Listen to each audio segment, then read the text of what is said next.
Welcome to I Know a Guy Bicycles, taking scary out of used one bike at a time. This is part 2 of building myself a trainer bike, and the first one you saw my daughter help me out. This one I'm just going to go through and just put all the parts on there. So this is going to be a kind of a tutorial of each part being installed and kind of adjusting, that kind of thing. So I'll talk through a good portion of it and give you ideas what I'm looking at and what I'm doing, and just kind of hanging out with the guy. Hi, I'm Justin, the guy. So let's dive into this. So I'm gonna go and take the stem. This is a 4-bolt stem. The reason why I picked this particular stem is it's adjustable. So once I get down in the basement of the trainer, I can adjust this up and down. And if somebody wants to ride it, they can adjust it themselves too. I mean, it's not super easy, but at least if they're too high or too low or whatever, gives a little more versatile, kind of like your spin bike, if you will, at the club.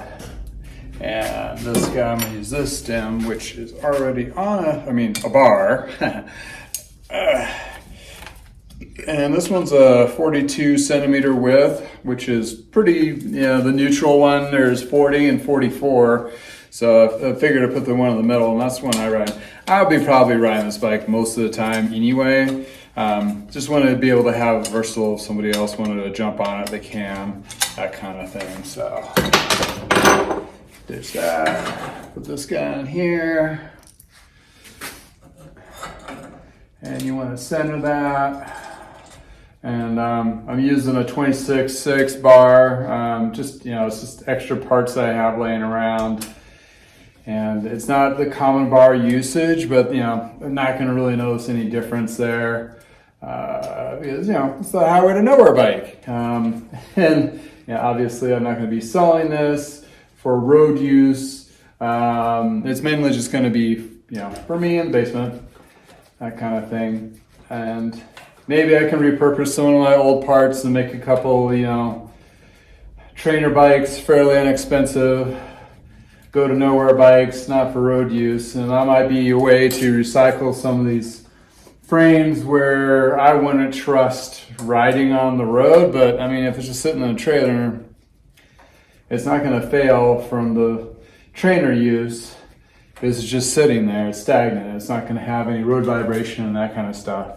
And that kind of thing.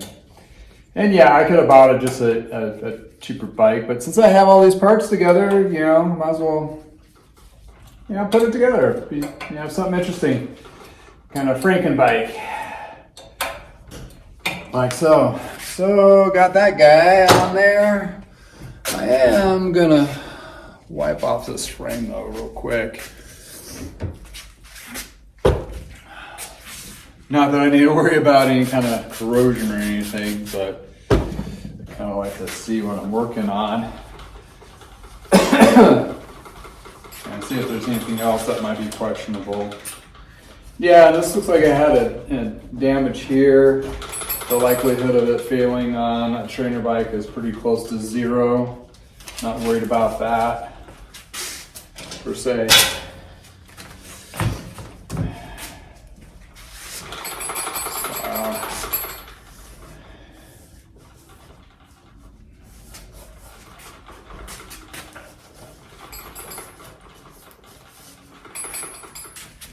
And I'll need to get some tires on this. Oh.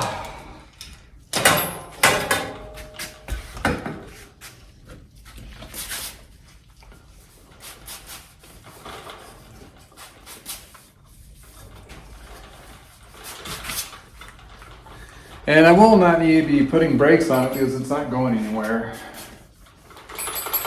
So don't need the expense for the brakes or running the cables or any of that nature.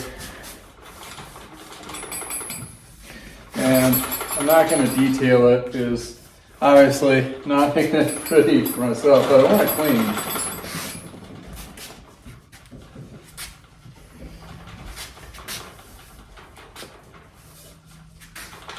There we go. Okay. So typically my next step is when I have the bike completely stripped down, just put it on the bottom bracket, which is this guy here. Then I put it on the cranks, which I do. This is a Dura-Ace crank. It's just not as pretty as one would hope it to be. And this would be a good fit for this. So, and these Dura-Ace old ones, these are pretty cool. It has like a, what is that, loose parts. It's still a bearing adjustment with balls and pawls in there. Kind of cool in itself. All right. So on these guys, you put on the drive side on first.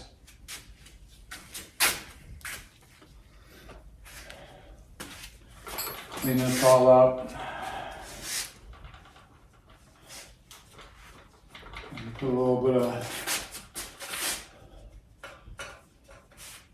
This will definitely be upgraded parts on this bike where it was on there originally, but again, not going anywhere except for my highway to nowhere.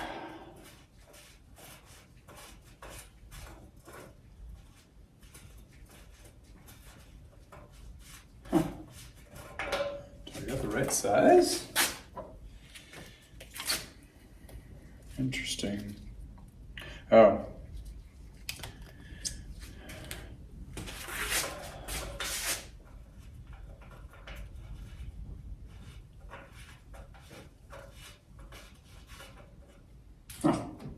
No, that's on there backwards.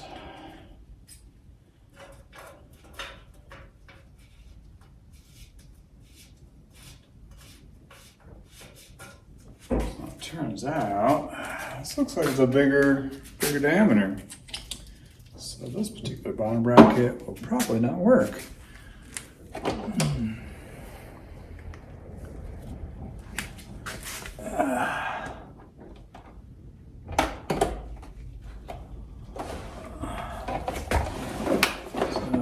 Pull out my bottom brackets.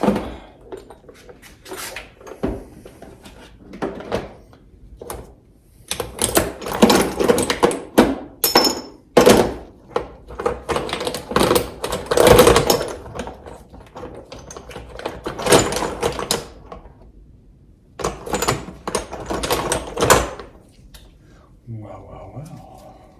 Interesting.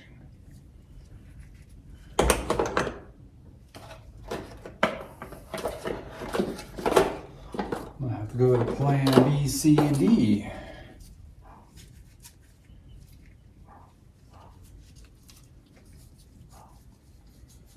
So yeah, parting things out can get really tricky real quick. This guy's toast.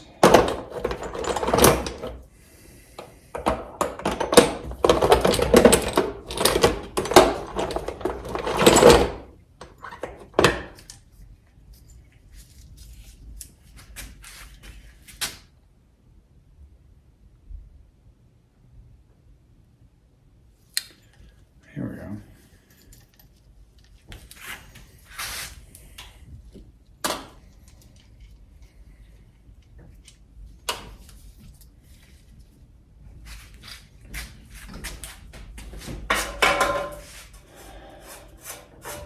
There we go.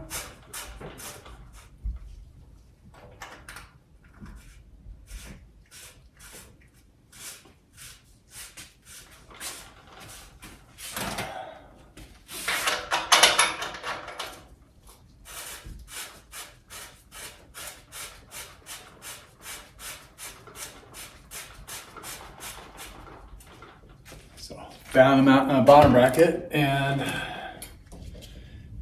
it's chunky, but it don't matter. As long as it's smooth.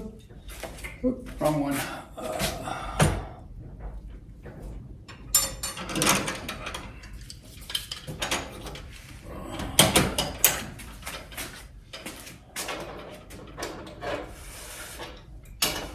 So you do the drive side first. And the drive side means it has the gears on it. Then you do the non-drive side after.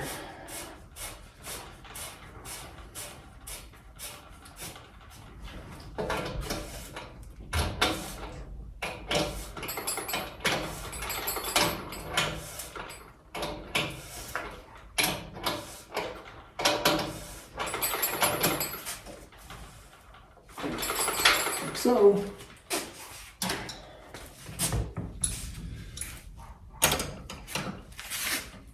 yep. Put all these batteries away.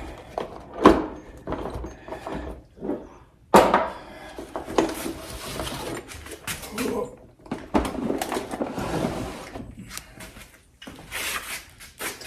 bit of grease.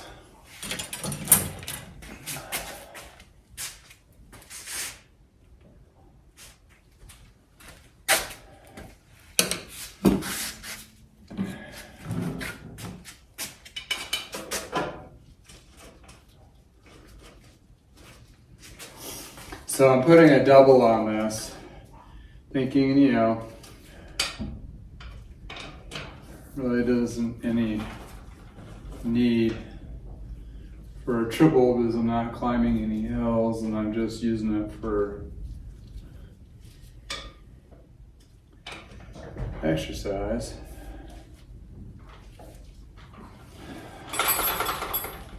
What is going on here? Boy.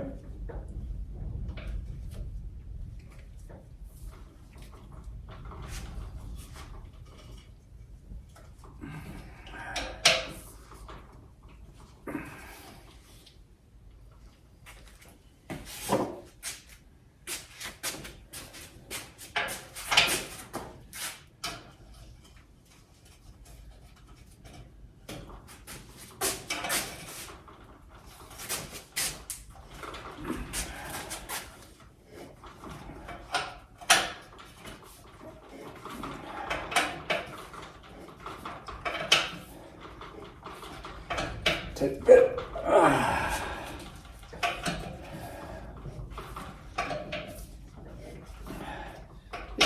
These guys are not going anywhere. And super smooth.